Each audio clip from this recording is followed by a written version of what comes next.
Assuming you enter into the class 3 classroom, then you met a student with a book, and the student is doing this.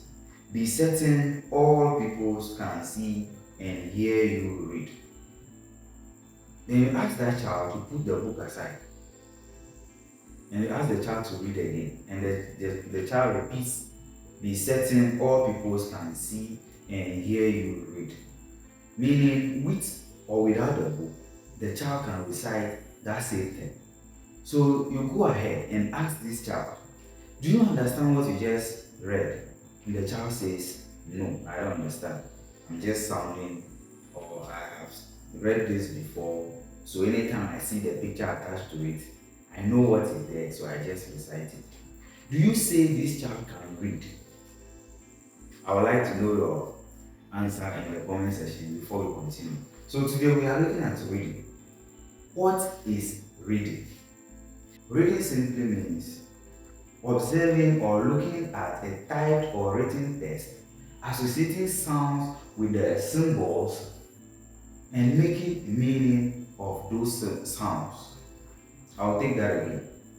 Reading is simply the process of observing a typed or written text, associating symbols, associating sounds to those symbols, and making meaning out of the sounds they make. So let's go back to the initial question. That child who is able to recite and was unable to make meaning of whatever sound the child is making, do you think that child knows how to read? There are some times where the child is able to say that same thing, be certain all people can see and hear you read. The child can say this thing, but if you point at the word can and the child is confused, the child doesn't know that CAN is standing in there for can. So do we say this child knows how to read? Obviously, no. So if the child cannot identify the individual words in the sentence, and the child cannot make meaning of whatever sound they have made, this child is not a reader yet. You can form your own symbols and associate whatever sound you want to associate with it. If you are able to put them together to form words, and someone is able to interpret these sounds and meaning and make meaning from it, that is reading. So we have standardized symbols that are recognizable universally. But let's use these ones that I have just created for this illustration.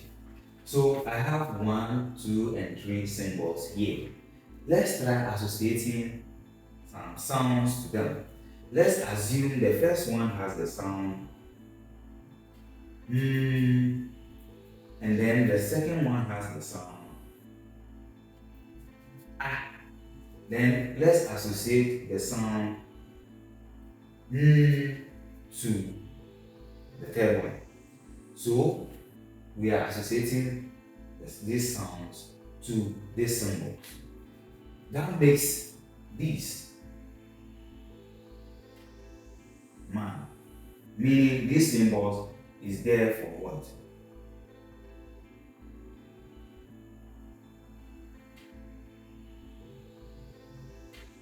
For man. This symbol is there for man. Anybody that sees this symbol will say man. Now, that's just the first part of it. The next part of it is that being able to identify mentally, to create a mental picture of who a man is. So as soon as man comes to your mind, or you produce the sound man in your mind, this image of a human being with beard, that's my scarecrow. This image of a human being with beard comes into your mind. It means you have read. So reading begins with identification and association of symbols with sounds, and then progressing to creating a mental picture of what those sounds mean. Now let's move on to look at the components of reading.